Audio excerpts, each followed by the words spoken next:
बिस्मिल्लाहिर्रहमानिर्रहीम, अस्सलामु अलैकुम। आप देख रहे हैं प्रोग्राम हर जाविये से और मैं हूं जवाद कमाल। मौलाना फजलुर रहमान ने कल ऐलान किया था कि आइंदा 48 घंटों में खुशखबरी मिलेगी। तहरीक अदम एतमाद आइंदा 48 घंटों में लेकर आएंगे। अब तो चंद ही घंटे रह गए हैं उस ऐलान के बाद। अपोजिशन का इतना ज़्यादा एतमाद क्या हुकूमत पर प्रेशर डालने के लिए है या फिर वाकई अपोजिशन ने इस बार तैयारी मुकम्मल कर ली है? कितनी तैयारी है अपोजिशन की, इस पर प्रोग्राम में बात करेंगे। इसके अलावा पीका ऑर्डिनेंस की बात करेंगे। सहाफ़ती तंजीमें, सिविल सोसाइटी, अपोजिशन जमातें, खुद हुकूमत की इत्तेहादी जमातें इस ऑर्डिनेंस के ख़िलाफ़ हैं। इतना ज़्यादा प्रेशर अब आ चुका है हुकूमत पर, क्या हुकूमत इस ऑर्डिनेंस को वापस लेने का ऐलान करेगी? और प्रोग्राम के आखिर में बात उस मुसव्विदे की करेंगे जो वज़ीर आज़म के ख़िलाफ़ तहरीक अदम एतमाद के ज़रिए अपोजिशन लेकर आना चाह रही है। उस मुसव्विदे में है कि मुल्क में इस वक्त सियासी अदम इस्तेहकाम है। वज़ीर आज़म जो ऐवान है उसका एतमाद खो चुके हैं। ख़ारजा पॉलिसी मुकम्मल तौर पर नाकाम हो चुकी है। वज़ीर आज़म पर लगाए गए इल्ज़ामात जानदार हैं।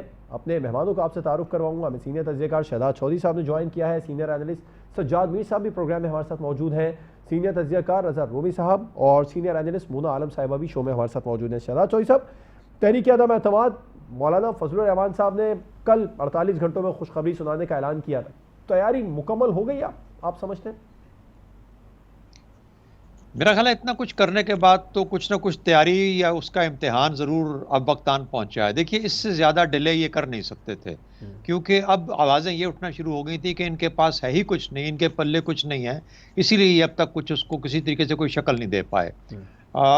एक तो ये प्रेशर था ऑपोजिशन के ऊपर। दूसरा, मेरा ख्याल है कि उस मुकाम पे पहुंचे हैं जहां पर अब इनको ये आखिरी पत्ता और बिल्कुल आखिरी वक्त में जाके खेलने की ज़रूरत पेश आ गई। इसके बाद ना वक्त होगा और ये अपना जगह और अपना जो चांस है खो चुके होंगे।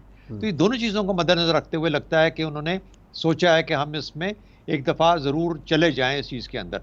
अच्छा, अब जो मुझे लगता है दोनों अतराफ में कोई गैर यकीनी सूरत हाल है, यानी अपोजिशन भी श्योर नहीं है, लेकिन अपोजिशन को कुछ चीज़ों को ज़रूर डिटर्मिन करना है कि क्या जहांगीर तरीन या जो इनके इत्तेहादी हैं उनमें से जिस तरीके से क्या कोई इत्तेहादियों में से निकल के आता है।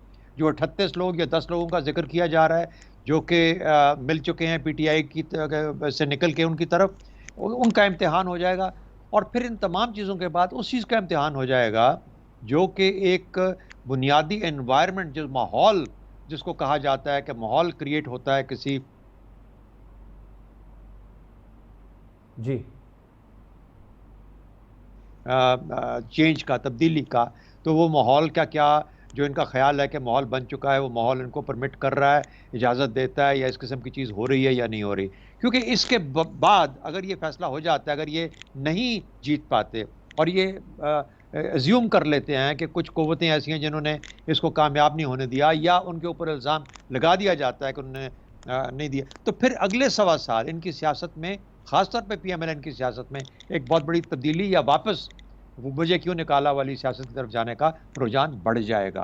तो ये है खतो खाल जिसके ऊपर चल रहे हैं। मेरा ख्याल में नतीजे के ऊपर किसी वक्त इस वक्त ये अखज़ करना कि कौन बहुत पक्का है, बहुत श्योर है, अनश्योर है, वो पॉसिबल नहीं है। लेकिन ये ज़रूर मैं कहूँगा कि अपोजिशन के पास इससे आगे ना वक्त है ना कोई और चारा है। वक्त नहीं है लेकिन तैयारी मुकम्मल है, आप ये समझते हैं?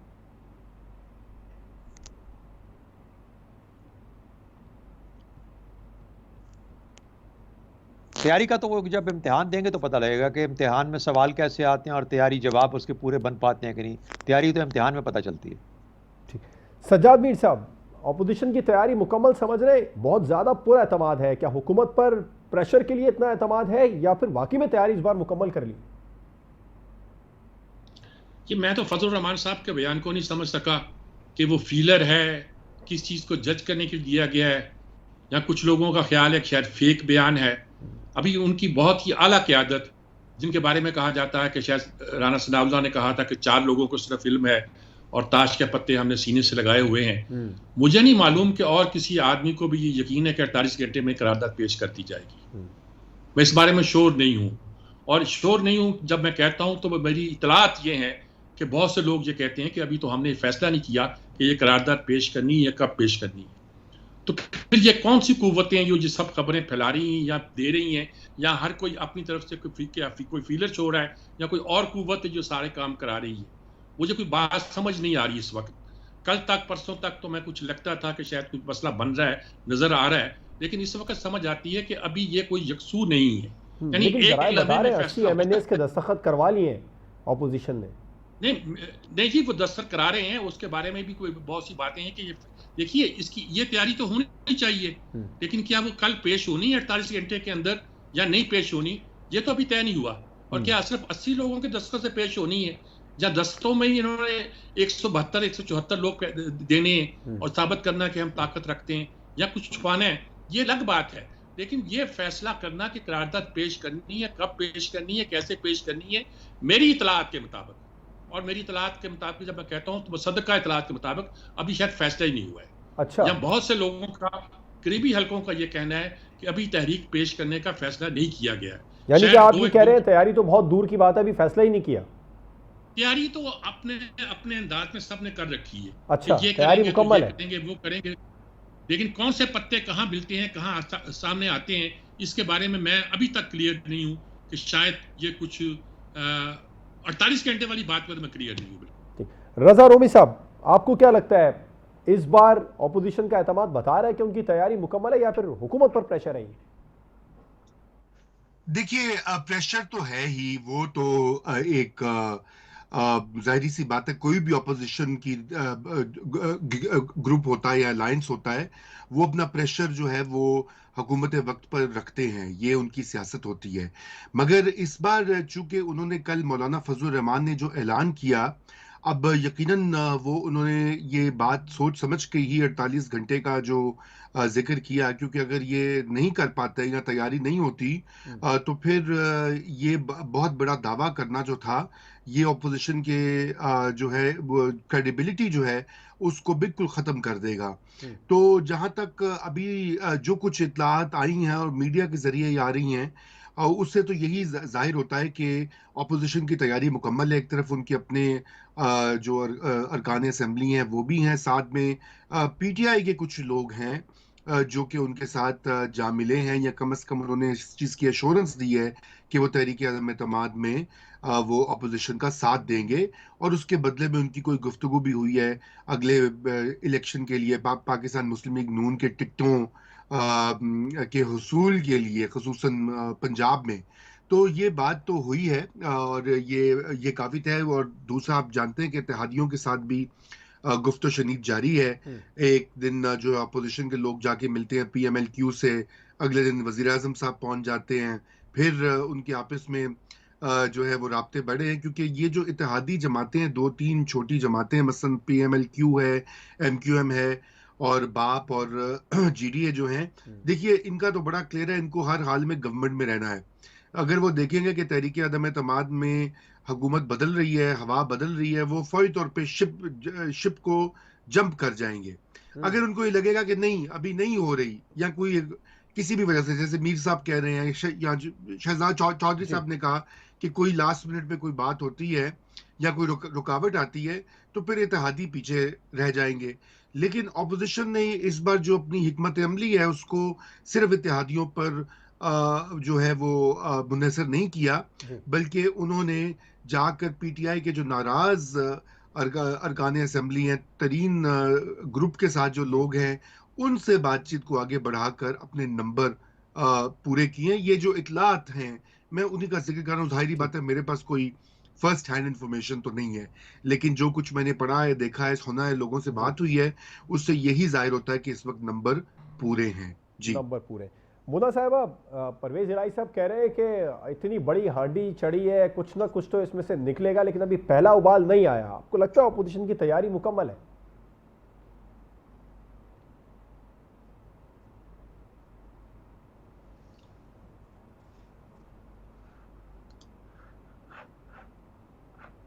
देखिए, बहुत सारी बातें हैं और स्टेक्स दोनों तरफ बहुत हाई है, बहुत ज्यादा है, प्रेशर दबाव महसूस हो रहा है। जहां एक तरफ हम देख रहे हैं कि ऑपोजिशन को जब से काफ की तरफ से इत्तला हुई है, ऑपोजिशन ने ये ऐलान किया है कि हम 48 घंटे में पेश कर रहे हैं, और ये इत्तलात है, ये सही बात है। अभी तक उन्होंने नहीं किया है कि इसको कब पेश किया जाएगा, इस रेजोल्यूशन को सबमिट कब कराया जाएगा, या इस हवाले से जो उन्होंने दस्तखत लिए हैं अपने अरकान से, उसको फॉर्मली कब वो नेशनल असेंबली में सबमिट करा रहे हैं। अभी तक ये सिर्फ सोर्सेस की खबरें हैं। और दूसरी बात ये कि जाहिर है ऑपोजिशन दूसरी बात जो कर रहे हैं वो ये कर रहे हैं कि नून लीग के पास 16, पीपल्स पार्टी के पास 6 और मौलाना साहब के पास 2 पीटीआई अरकान की इनको हिमायत हासिल है। तो इस तरह से ये लोग कह रहे हैं कि ये लोग अपने नंबर्स पूरे कर लेंगे अगर इन केस एक नो कॉन्फिडेंस मोशन पेश की जाती है। तो अब ये सारी बातें जाहिर स्टेक्स बढ़ाए हैं दोनों तरफ। आपको पता है जब से चौधरी साहब की चौधरी बिरादरान की तरफ से जो एक उनको एक मैसेज पहुंचाया गया था ऑपोजिशन को कि उन्होंने वजीर आजम से मुलाकात की और ऑपोजिशन लीडर से नहीं की, उसके बाद उन्होंने जब ये दावा किया कि हमें जरूरत ही नहीं है इत्तेहादियों की, तब से बहुत मुझे लगता है स्टेक्स बढ़ गए। एक और इंटरेस्टिंग बात ये है कि अक्सर आपने सुना होगा पहले भी जब कोई चीज ऐसे होती थी पेश होने वाली तो ऑपोजिशन ये बात इतनी खुलकर नहीं करते थे कि एम्पायर्स न्यूट्रल हैं या इस तरह की बातें। इस दफा तो ऑपोजिशन तो हर बंदा तकरीबन कह चुका है कि एम्पायर्स न्यूट्रल हैं, हमारे लोगों को फोन नहीं आ रहा है बिलावल साहब ये है कि अगर होगा कि ये इस वजह से ये लोग अपनी चीज को आगे नहीं बढ़ा पाए या नाकाम हो गए तहरीक-ए-एतमाद में। दूसरी तरफ हम हुकूमत की तरफ से भी देखते हैं कि यकीनन प्रेशर महसूस हो रहा है। कोई 3 मेरा ख्याल है मुलाकातें वजीर आजम की भी रह चुकी हैं, गाफ लीग के साथ आज भी उनकी मुनीस इलाही साहब के साथ मुलाकात थी और एमक्यूएम के साथ भी वजीर आजम मुलाकातें कर रहे हैं। तो वहां पर भी एक इतनी चीज तो फील हो रही है कि अगले जो कुछ रोज हैं वो डिसाइसिव हैं। एक और अहम बात है कि ये जो सेनेटर फैसल जावेद है वो भी बड़े बाखबर हैं और उनके भी ऑपोजिशन के साथ अच्छे रवाबत है। उन्होंने भी ये बात ट्वीट में कही है कि 7 तारीख तक सूरत हाल क्लियर हो जाएगी। लेकिन मुझे लगता है अब ये इसमें आर या पार हो जाना चाहिए। एक तरफ ये चीज जरूर हो जानी चाहिए, ऑपोजिशन के पास ये यकीनन आखिरी मौका है और हुकूमत के पास भी आप समझे कि आखिरी चांस है कि वो अपने आप को डिफेंड कर पाए। अगर उन्होंने इस दफा डिफेंड कर लिया तो जाहिर है वो 2023 तक आसानी फिर आगे अपना काम निकाल लेंगे और यकीनन फिर हुकूमत ज्यादा टफ टाइम देगी ऑपोजिशन को। ठीक है, बिल्कुल आपका भी पॉइंट है। ब्रेक पर जाना है, ब्रेक के बाद हम बात करेंगे पीका तरमीमी ऑर्डिनेंस की, जिस पर हुकूमत पर बहुत ज़्यादा प्रेशर है इस ऑर्डिनेंस को लेकर।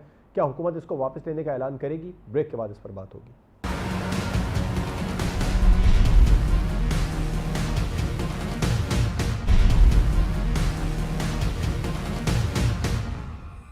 Welcome back. अब बात पीका तरमीमी ऑर्डिनेंस की करेंगे, जिस पर हुकूमत के खिलाफ बहुत ज़्यादा प्रेशर है इस ऑर्डिनेंस को लेकर। सहाफ़ती तंजीमें हो, सिविल सोसाइटी हो, अपोजिशन हो, ख़ुद हुकूमत की अपनी हलीफ जमातें हों, वो सभी इस ऑर्डिनेंस के खिलाफ हुकूमत को कह रही हैं कि इसको वापस ले। क्या हुकूमत वापस लेने का ऐलान करेगी सजाद मीर साहब? जी यकीनन ऐलान करेगी। सबसे पहले तो अटॉर्नी जनरल ने यह कह दिया था कि मैंने वज़ीर आज़म से मुलाकात करके बता दिया है कि अगर इस सूरत में ये ऑर्डिनेंस आएगा तो ड्रैकोनियन लॉ है। ये बहुत कम हुआ है कि हुकूमत का अटॉर्नी जनरल खुल्म खुला इस तरह की बात करे और फिर जाके उन्होंने अदालत में भी अपना बयान दिया। ये बहुत इंपॉर्टेंट बात थी। जो मैं कह चुका हूँ पहले कि वजारत कानून और तरह सोचती है और अटॉर्नी जनरल जो भी आता है, चाहे ये हो चाहे इससे पहले वाला हो, उनके लहजा और होता है, उनका अंदाज और होता है, कुछ कानूनी होता है। लेकिन वजारत कानून एक ख़ास अंदाज से मामला को तय करना चाहती है। लेकिन ये बात तो ख़ास तौर पर लगती है कि इमरान खान की ज़ाती ख्वाहिश थी कि इस किस्म का कानून लाया जाए। और उन्होंने कहा भी बाद में कि, और फवाद चौधरी भी बार बार कह रहे हैं कि ये तो हो सकता है कि कानून में कुछ तरमीम की जाए, लेकिन ये नहीं हो सकता कि आप कहें कानून नहीं होना। कानून तो होना है, इस सिलसिले में कानून तो होना चाहिए। कोई एतराज़ात है तो उसको देख लेते हैं, लेकिन कानून तो पहले ही मौजूद था। पीका ऑर्डिनेंस नया तो नहीं है, ये कानून तो पहले था, 1917 में हुआ था। उस वक्त भी एतराज़ात हुए थे लेकिन पास हुआ था। अब उसमें जो तब्दीलियां की गई हैं, तरमीम की गई है, एतराज़ तो उस पर है कि आप किसी को पकड़कर 6 महीने अंदर रख सकते हैं। फेक न्यूज़ पर, फेक न्यूज़ का मतलब नहीं पता क्या है, वो डिफाइन नहीं किया गया। और इस किस्म की जो सजाएं बढ़ा दी गई, कुछ कर दिया गया। चलें, सजाएं बढ़ाने की बात तो की जा सकती है, लेकिन 6 महीने बगैर जुर्म बताए और जुर्म को डिफाइन किए बगैर एक फेक न्यूज़ का नाम रख देना, ये एक ऐसी बातें थी जिस पर सबको एतराज़ आती। ऑर्डिनेंस पे एतराज़ नहीं था कि ये पीका कानून पहले से मौजूद था। असल एतराज़ ये था कि उसमें जो तरामीम अब की गई हैं उस पर एतराज़ है। और ये एतराज़ ऐसा है जो उनकी पार्टी के अरकान भी करते हैं। अब उन्होंने बाल कोर्ट में फेंकी है चौधरी परवेज इलाही के, जो वो कहेंगे हम वो कर लेंगे, वो कहेंगे तो वापस ले लेंगे। ये एक सियासी गिमिक्स है। लगता यही है कि वो वापस लेंगे, उन्हें वापस लेना पड़ेगा। रज़ा रूमी साहब, पीका तरमीमी ऑर्डिनेंस को लेकर हुकूमत पर बहुत ज़्यादा प्रेशर है, क्या हुकूमत इसको वापस ले लेगी? देखिए, कल जो वज़ीर इत्तलाआत का बयान है वो बड़ा मानी खेज है।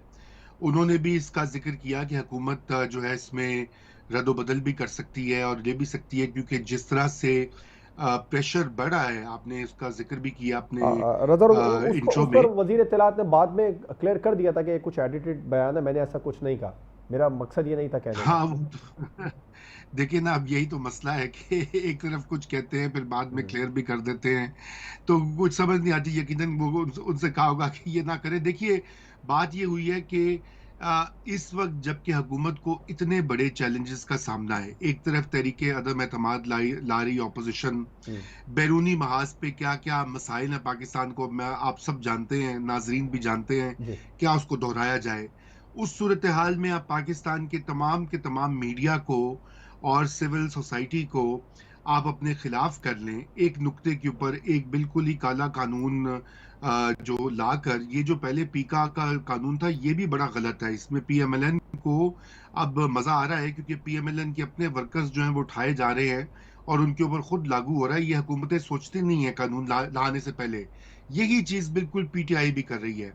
ये ऑर्डिनेंस लाकर अब फर्ज कीजिए, मैं एक हाइपोथेटिकल बात कर रहा हूँ कि कल को ये चंद महीनों के बाद या हफ्तों के बाद ये ऑपोजिशन में जाते हैं तो क्या इनके ऊपर ये लागू नहीं होगा? तो यकीनन ये इस चीज का नहीं सोचते कि इन्होंने कल को ऑपोजिशन में भी बैठना है और मुल्क का ये क्या हाल इसमें बनाएंगे। ये बात दुरुस्त है कि सोशल मीडिया की रेगुलेशन होनी चाहिए, सोशल मीडिया और ये सिर्फ पाकिस्तान का मसला नहीं है, आलमी सतह के ऊपर इसके ऊपर सोच विचार हो रहा है। मुख्तलिफ ममालिक इसको ग्रैपल करने की कोशिश कर रहे हैं, तरक्की याफ्ता मुल्क भी, तरक्की पजीर ममालिक भी। लेकिन हमारे यहाँ पर जो मंशा है वो ये नहीं है कि आपने सोशल मीडिया के ऊपर जो है वो गलत खबरों की रोकथाम करनी है। यहाँ पे मंशा है कि हुकूमत पे तनकीद जो है उसको किसी सूरत होने नहीं देनी। अब अगर देखें ना, फेक न्यूज का जो अगर बात ही कर रहे हैं तो चलिए हम आपको एक मिसाल देते हैं। हुकूमत के अपने आदादो शुमार बता रहे हैं, पिछले महीने जो थी इन्फ्लेशन 13% थी, इस महीने 12.2% है। लेकिन उसके साथ जो आदादो शुमार वो कह रहे हैं और वुज़रा कहते हैं जी पाकिस्तान में महंगाई तो है ही नहीं, कम है, दुनिया के मुकाबले में कम है। वो चार्ट दिखाते हैं कभी निकाल के बना के, ताकि लोगों को वो ये बता सके कि जी पाकिस्तान में महंगाई नहीं है। हालांकि जो आम आदमी हर रोज जी। सफर करता है वो बेहतर जानता है कि क्या उसकी सिचुएशन है। ठीक। अब यहाँ पर अगर कोई सहाफ़ी, अखबार या टीवी की रिपोर्ट उसको चैलेंज करेगी तो वो कोट अनकोट फेक न्यूज बन जाएगी। राइट। तो ये बहुत ही मुबहम किस्म की गैर वाज़ेह तरीके से अपने ऊपर अपनी कारकर्दगी पे तनकीद का मुंह बंद करने का एक ठीक। हथकंडा है। और यही वजह है कि आज पाकिस्तान की सहाफती तंजीमें हों जो कि वैसे कभी यूनाइटेड नहीं होती बहुत सारे मसाइल वो पर, सब इस मामले पर लेकिन एहतजाज आज करें। वो सब बिल्कुल। इस पेज पर आ गई हैं। और हुकूमत को अब ये सोचना पड़ेगा कि वो किस तरह से ये उनको पीछे हटना पड़ेगा, बिल्कुल नहीं ठीक, तो ये हुकूमत उनको को पीछे महंगा हटना पड़ेगा। पड़ेगा। मोना साहब, आप क्या समझती हैं, इतने दबाव के बाद हुकूमत पीका तरमीमी ऑर्डिनेंस वापस लेने का ऐलान करेगी?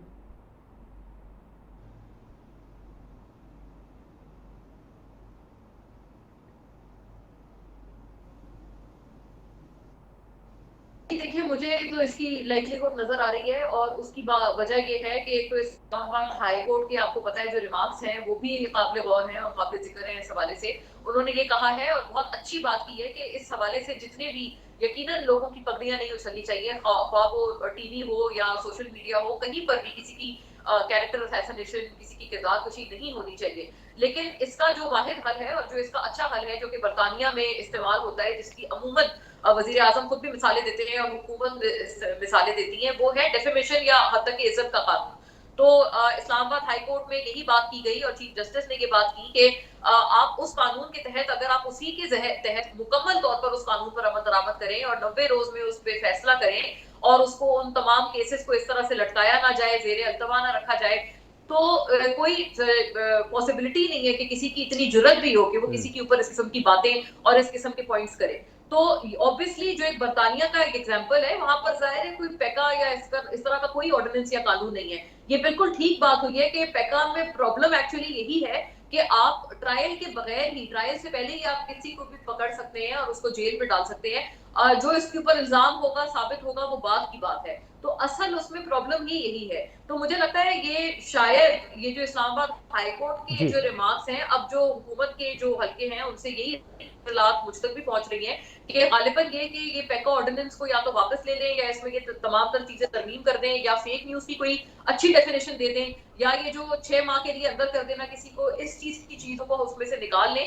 और उसकी एक तो इस्लामाबाद हाईकोर्ट की रोशनी में भी वजह है और दूसरी बहुत अहम वजह ये भी है कि आपको पता है, ये बिल्कुल सही बात की रजा रूमी साहब ने कि इस वक्त हुकूमत एक टफ पोजीशन में है और वो कतल नहीं चाहेंगे कि उनके अपनी तरफ से भी उनके हवाले से किसी भी एतबार पर तनकीद हो, तो ऑब्वियसली वो थोड़ा अपने एंड को पैसिफाइड भी रखना चाहेंगे। इसी वजह से उन्होंने ये बात की है कि हमने तो परवेज इलाही साहब के जो हवाले कर दिया, ये तमाम तर मामला और वो इसमें फैसला कर लें। तो मुझे लगता है अल्टीमेटली इसके ऊपर फैसला यही होगा, क्योंकि ये बात बिल्कुल दुरुस्त है कि हुकूमत के अपने हलकों से इसके ऊपर अपोजिशन आ रही है। राइट। शहजाद चौधरी साहब, दबाव बढ़ता जा रहा है, हुकूमत ऑर्डिनेंस वापस लेने का ऐलान करेगी? उससे पहले देखिए, दुनिया में जो मुस्तकबिल के 3 बड़े चैलेंजेस हैं ना, जो दुनिया आलमी सतह पे जो 3 बड़े चैलेंजेस हैं, क्लाइमेट चेंज, उसके बाद पेंडेमिक्स वगैरह जो बीमारी है जिस तरीके से ये चल रही है, कोविड, और उसके बाद टेक्नोलॉजी की जो परफ्यूजन। टेक्नोलॉजी का जो फैलाव है इतना तेज़ी के साथ हुआ है दुनिया भर में कि उसने माशरों को तब्दील करके रख दिया, माशरे की वैल्यूज़ को तब्दील करके रख दिया। तो इस वक्त दुनिया इस चीज़ से ग्रैपल कर रही है, लड़ रही है कि इस टेक्नोलॉजी के ये जो एक शुरू खड़ा हो गया है एक हमारे ऊपर हेयोला, इसको कैसे मैनेज किया जाए, कैसे कंट्रोल किया जाए। तो ये नहीं कि सबके पास जवाबात हैं, हर कोई गलती की इधर गलती करते हुए ऐसा ऐसा लुढ़कता हुआ, स्टम्बल करता हुआ किसी हल की तरफ जाने की कोशिश कर रहा है। तो पाकिस्तान जैसे मुल्क के अंदर पीका एक पहली उसकी कड़ी थी जो 2016 या 17 के अंदर जिसका पहला अमल में आया। तो अब ये जो हुकूमत है उसके अंदर कुछ और कर, लेकिन ये बात बिल्कुल दुरुस्त है कि ऐसे कवानीन को हमारी हुकूमतें अपने मकासद के लिए और ख़ास तौर पे मीडिया को कंट्रोल करने के लिए इस्तेमाल करती हैं। ख़ास तौर पर सोशल मीडिया के ऊपर जो इस किस्म की एक्टिविज्म है उसको बंद करने के लिए करती हैं, इसमें कोई शक की बात नहीं है। और इस हुकूमत की नीयत में भी शायद यही शामिल हो, लेकिन उससे कभी हमें सर पे नज़र नहीं करना चाहिए कि ये टेक्नोलॉजी की परफ्यूजन जो है, जो परवेजन है, ये इतनी एक बड़ा हमारे लिए चैलेंज बन जाएगा हमारी पौध के लिए, अगली पौधों के लिए, नस्लों के लिए, कि हमें इसको किसी न किसी तरीके से मैनेज करना है। हैविंग सेड दैट, देखिए इमरान खान के, मेरा ख्याल है इस वक्त उनके दिमाग में पीटीआई के अंदर पीका नहीं है, इस वक्त उनके ऊपर अदम एतमाद का इस वक्त दिमाग पे प्रेशर होगा। अगर एतमाद आ जाती है, अदम एतमाद, और फेल हो जाती है, तो फिर इमरान खान ने जिस तरीके से कहा कि मैं फिर खतरनाक तरीन, एक वो हट जगह ऑपोजिशन में जाके खतरनाक तरीन और एक फेल हो जाने के बाद खतरनाक तरीन सूरत इख्तियार कर जाएंगे, क्या उस सूरत में पीका को रिकॉल करेंगे या और मजबूत करके फिर हमारे सामने खड़ा कर देंगे? पहली बात तो ये होगी। दूसरा, मेरा ख्याल है कि पीका को वैसे वापस आ जाना चाहिए, क्योंकि पीका के अंदर जो उसकी फ्रेमिंग है, जिस तरीके से बनाया गया है, जो डिज़ाइन है, वो बहुत फॉल्टी है जिस तरीके से बनाया गया है। और वो सारे सवालात जो कि अभी उठे हैं या उठाए जा रहे हैं बिल्कुल जायज़ सवालात हैं, लेकिन उसके लिए ज़रूरी है कि उसको दोबारा से रीमॉडलिंग की जाए, उसको रीमॉडल किया जाए, 3 हिस्सों में तकसीम किया जाए, जैसा मैं बार बार ये चीज़ कह चुका हूँ। तो अलबत्ता इस्लामाबाद हाई कोर्ट के जो ऑब्जर्वेशन हैं, जो जजमेंट्स हैं, उसके जजमेंट तो नहीं, ऑब्जर्वेशन जो हैं, जो डायरेक्शन है, बहुत ही वैल्यूएबल है और उसको ज़रूर फैक्टर इन करना चाहिए, ताकि खाम में जो हमारी जर्नलिज्म है, जो हमारा मीडिया है, वो अपने बगैर बेखौफ खतर अपना काम कर सके, तभी माशरे के अंदर एक अहम सतून अपना जिम्मेदारी को पूरा कर पाएगा।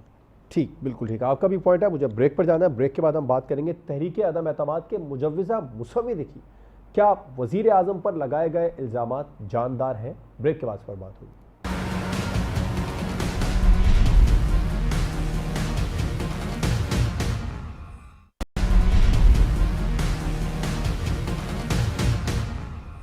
Welcome back. तहरीक अदम एतमाद के उस मुजव्विज़ा मुसव्विदे की बात करेंगे अब, जिसमें अपोजिशन का ये मौक़िफ़ है कि कायदे ऐवान इस ऐवान का एतमाद खो चुके हैं, मुल्क में खारजा पॉलिसी मुकम्मल तौर पर नाकाम हो चुकी है और मुल्क में सियासी अदम इस्तेहकाम है, एक गैर यकीनी सूरत हाल है। मुना, आप क्या समझती हैं, जो वज़ीर आज़म पर इस मुजव्विज़ा मुसव्विदे में इल्ज़ामात लगाए गए अपोजिशन की जानिब से, वो जानदार हैं? इल्जाम तो ऑब्वियसली उन्होंने कुछ ना कुछ लगाना था और मैं समझती हूँ अगर महंगाई वगैरह का एक फैक्टर था, वो बहुत बड़ा फैक्टर था, वो यकीनन पहले इनको इसके ऊपर कैश करना चाहिए था ऑपोजिशन को।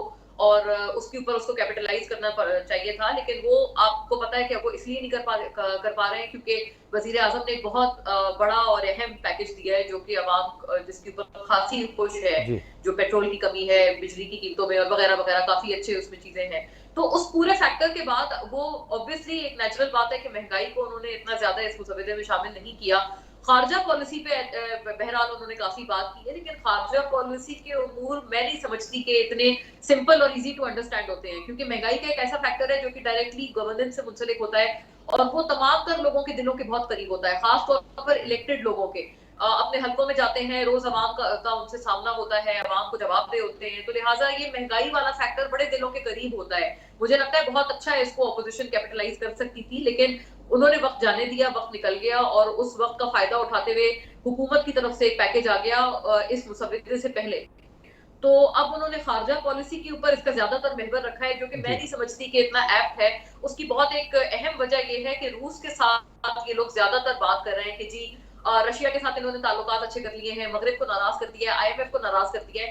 अजीब सी बात है, ये एक बहुत मायूब बात है, क्योंकि ये तो शुरू रोज से चाहते थे कि हम लोग जो मगरिबी या खास तौर पर वेस्टर्न इंस्टीट्यूशंस हैं कुछ इसी तरह से हम उनकी तरफ से निकले। ये बात नहीं है कि उनसे हम लड़ाई या उनके साथ हम मार धाड़ शुरू कर दें, नो नॉट एट ऑल। हम सिर्फ ये चाहते थे कि कुछ उनके ऊपर से हमारी रिलायंस कम हो और जो दीगर जो ब्लॉक्स हैं उनकी तरफ हम जाएं, दीगर भी अपने ऑप्शंस को देखें, एक्सप्लोर करें। मैं ये नहीं कहती कि पिछली हुकूमतों ने रूस के साथ ताल्लुकात अच्छे करने की कोशिश नहीं की, तमाम ने कोशिश की है, लेकिन इस दफा अगर कुछ ऑन ग्राउंड हुआ है और अगर कह रहे हैं कि गंदम को इंपोर्ट करेंगे या फिर हम गैस को इंपोर्ट करेंगे, तो ऑन ग्राउंड कुछ चीजें हुई है मटीरियलाइज, तो मुझे लगता है इसको एप्रिशिएट करना चाहिए। ये एक्चुअली क्रिटिसिज्म नहीं है, ये बल्कि एक अच्छी चीज है जो कि हुई है। रजा रूमी साहब, आप भी समझते हैं जानदार इल्जामात हैं जो अपोजिशन की जानिब से लगाए गए? देखिए, ये तो अपने सियासी जो पर्सपेक्टिव है, ये तो उस पर डिपेंड करता है। जिसको जो अपोजिशन जानदार कहेगी, हुकूमत या प्रो PTI हल्के उसको बिल्कुल जो है गलत कहेंगे और गलत साबित करने की कोशिश करेंगे। तो ये तो मेरे ख्याल से है मारूजी तौर पे इसका तज्जिया करना और इसका जो है मवाजना करना मुश्किल होता है। अलबत्ता ये बात ज़रूर है कि 2-3 ऐसे मामलात हैं जिसके ऊपर इस हुकूमत के जो कारकर्दगी है उस पर बहुत बड़े सवालात उठे हैं। सबसे पहले तो जो माशी अबदरी है, उसमें जितना भी रोल आलमी मंडियों का, आलमी असरात, पिछली हुकूमत की नाकामियां हों, इस हुकूमत की अपनी जो मैनेजमेंट है वो बहुत कमज़ोर रही है। 3 बार तो जो है मुशीर ख़जाना को बदला गया, 6 बार सेक्रेटरी फाइनेंस को बदला गया। देखिए 3 साल में आप 6 बार सेक्रेटरी फाइनेंस जो है वो मईशत की कश्ती जो है उसका कप्तान होता है।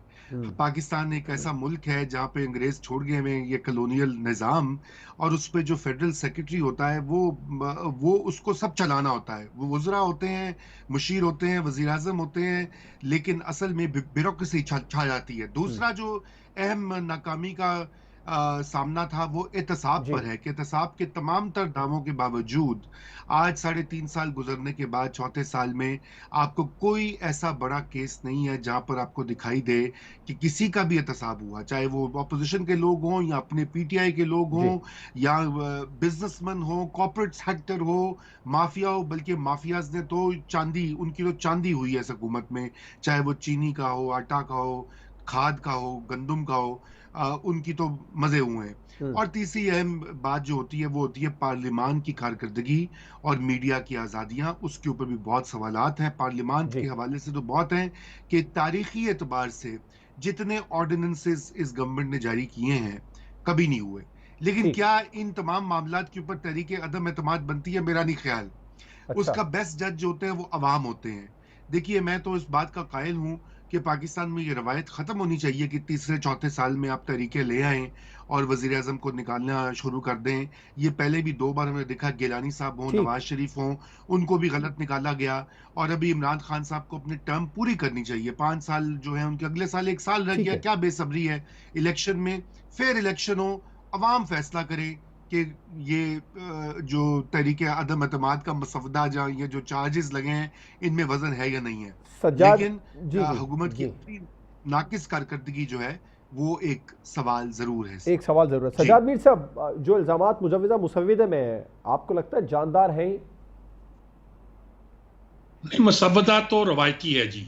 आमतौर पर जब मुसव्वदे तैयार किए जाते हैं या इल्जाम लगाए जाते हैं तो वो एक रस्म पूरी की जाती है। मैं यहाँ तक कहूँगा कि मामला पनामा का था, लेकिन ये साबित करने के लिए कि नवाज शरीफ सादिक व अमीन नहीं है, यही काफ़ी साबित हुआ कि उसका अकामा उसने लिया था वो गलत था, उसने झूठ बोला। आप कुछ भी एक इल्ज़ाम लगाकर एक चीज़ को साबित कर सकते हैं। गुलाम असाद ने या सदर लगाड़ी ने जो इल्ज़ाम बेनज़ीर या नवाज शरीफ पर लगाए थे, वो एक की नकल थी दूसरे ने जो पेश की थी, और वही नकल नस्ल दर नस्ल चलती जा रही है। इस बार जो ये मसवदा पेश किया गया, जो इल्ज़ाम का कहा जा रहा है, अगर यही ठीक है और यही हतमी है और इसी की सूरत में पेश करना है, तो ये एक रस्म पूरी की गई है। जब यह अदम इस्तेहकाम है, खारजा पॉलिसी दुरुस्त नहीं है, या ये कहना कि इमरान खान नाकाम हो गए हैं, तो ये सारी बातें जो करना जो है वो ये कहने के मुतरादिफ है कि भाई आपको हमने निकालना है, आप हमें सूट नहीं करते। इल्ज़ाम कुछ भी लगे, ये इंपॉर्टेंट नहीं है। हो सकता है कि कानून के तहत, आइन के तहत कुछ खास शिकें हैं जिनका आपको हवाला देना हो, उनमें महंगाई शामिल ना हो, दूसरी चीजें शामिल ना हो, तो उस हवाले से किसी ने तैयार किया हो, या एक रस्मी मसवदा तैयार करके पेश कर दिया गया हो कि भाई हमने तुम्हें निकालना ही है। अदम इस्तेहकाम है, कोई शक नहीं है। इसके अलावा और बहुत से मसाइल हैं और बहुत सी बातें हैं। खारजा पॉलिसी को बहुत से एतराज़ात हैं। बुनियादी एतराज़ तो यही है कि आप सी पैक से निकाल कर हमें IMF के चुंगल में ले आए। ये मैं बार बार कहता हूँ, कुछ लोगों को इस पर एतराज़ होता है, लेकिन मैं इस पर इसरार करता हूँ कि ये वो एक टर्निंग पॉइंट था जिसने हमारी मैशत को भी तबाह किया, हमारी खारजा पॉलिसी का रुख बदला और हमारे लिए बहुत से मसाइल भी पैदा किए। तो आप ये समझते हैं ये इल्जामात रस्मी है, जानदार नहीं है? रस्मी है जी, रस्मी है। ये तो हुआ होता ही है। आप पनामा कह दें, अकामा कह दें, आपने निकालना है आदमी को, आपने नो कॉन्फिडेंस पेश करनी है, कुछ कह दें, उसकी किसी को परवाह होती नहीं है। बिल्कुल किसी ने इसको मेरिट पर जज थोड़ा करना है कि ये ठीक है कि गलत है, बस ये आपने पेश कर दिया बस। बिल्कुल। शहजाद चौधरी साहब, जो अपोजिशन ने ये जो मुजव्विज़ा मुसव्विदा है तहरीक अदम एतमाद का, इस पर जो प्राइम मिनिस्टर पर इल्जामात लगाए हैं, आप मुत्तफिक हैं ये जानदार इल्जामात हैं? नहीं यार, मैं तो बिल्कुल मुत्तफिक नहीं हूँ, क्योंकि मेन जवाब तो इसमें है ही नहीं। जो मेन जवाब है वो तो ये था कि सिलेक्टेड आदमी है, तो वो सिलेक्टेड कहाँ चला गया यार? जब वक्त आया उसको गिराने का, जो हमने 4 साल शोर सुना कि सिलेक्टेड है, सिलेक्टेड है, सिलेक्टेड है, अब जब बारी आई है तो सिलेक्टेड भूल गए सारे। पिछले 6 माह के अंदर सिलेक्टेड का लफ्ज़ ही मैंने नहीं सुना किसी के मुंह से। क्या वजह है? खुद भी तो कहीं डर नहीं लग रहा है कि अपने सिलेक्टेड होने जा रहे हैं? पहली बात ये। दूसरी बात, मुझे बताइए कि पाकिस्तान में कब इश्यूज़ की सियासत हुई है? पाकिस्तान में सिर्फ ताकत के हसूल की सियासत होती है, और उसके लिए नंबर्स गेम होती है, नंबर्स चाहिए होते हैं, ताकत आपके हाथ में आए। चौथी बात ये कि उनके पास किसी भी मसले का, जो इस वक्त मसाइल हैं जो पाकिस्तान फेस कर रहा है, चैलेंजेस हैं, उनके पास क्या हल है किसी चीज़ का? हाँ, वो ये कह सकते हैं कि हम भी यही कुछ करेंगे जो इमरान खान ने किया है या उसकी हुकूमत ने किया है, लेकिन ज़रा रिफाइंड तरीके से करेंगे, सोफिस्टिकेटेड ज़्यादा होंगे, हमें तजर्बा ज़्यादा है कि इन चीज़ों को किस तरीके से, यही कुछ होना है, लेकिन होगा मैनेज कैसे करेंगे इन चीज़ों को। तो मेरा ख्याल है कि इसके अलावा और तो ऑपोजिशन के पास भी कुछ नहीं है। और फाइनली मेरा ख्याल है बहुत इंपॉर्टेंट बात की रज़ा ने, कि चौथे साल में आके हमारी ऑपोजिशन थक जाती है इंतज़ार कर करके, तो कुछ ना कुछ करना पड़ेगा कि जो चौथा साल है इसके अंदर ऑपोजिशन का कुछ ना कोई उनका दिल बहलाया जाए किसी तरीके से, या उनको कोई हिस्सा दिया जाए, को हल्का फुल्का कोई उनका दिल लगा रहे किसी तरफ, ताकि अगर 5 साल आइन कहता है कि पूरा करना है तो फिर 5 साल पूरा कर लेने दो। इसका जो इसका जो प्रॉपर जज है वो अवाम ही है। हम बार बार कहते हैं कि अवाम फैसला करेंगे, लेकिन हम खुद से फैसला करके वहाँ खड़े हो जाते हैं, कभी हुक्म अदम एतमाद, कभी क्या कभी क्या। तो इसलिए मेरा ख्याल में कि जवाज बनाने वाली बात है। मैं एग्री करता हूँ सजाद मीर साहब से, कि खाम खा रस्मी सी बात है, इसके अंदर ये जान ढूंढना तो खाम खा की बात है मेरे भाई, इसको छोड़ देना ज़्यादा अच्छा है। बिल्कुल ठीक है, आपका पॉइंट है। रज़ा रूमी साहब कुछ कहना चाह रहे हैं शहजाद चौधरी साहब के जवाब में? जी, मैं शहजाद चौधरी साहब के जवाब में ये कहना चाह रहा हूँ कि सिलेक्टेड का जिक्र इसलिए नहीं होता कि शहजाद साहब अब वो खुद सेलेक्ट होना चाहते हैं तो मसला बड़ा साफ सा है। ठीक, चलिए बस यही कहना। ठीक, रज़ा रूमी साहब, शहजाद चौधरी साहब, सजाद मीर साहब, मुना आलम साहिबा प्रोग्राम में हमारे साथ मौजूद थे। तमाम मेहमान, आप तमाम मेहमानों का बहुत शुक्रिया। प्रोग्राम आपने देखा नाजरीन, आपसे मुलाकात होगी इंशाल्लाह अगले हफ्ते। इजाज़त दीजिए, अल्लाह हाफ़िज़।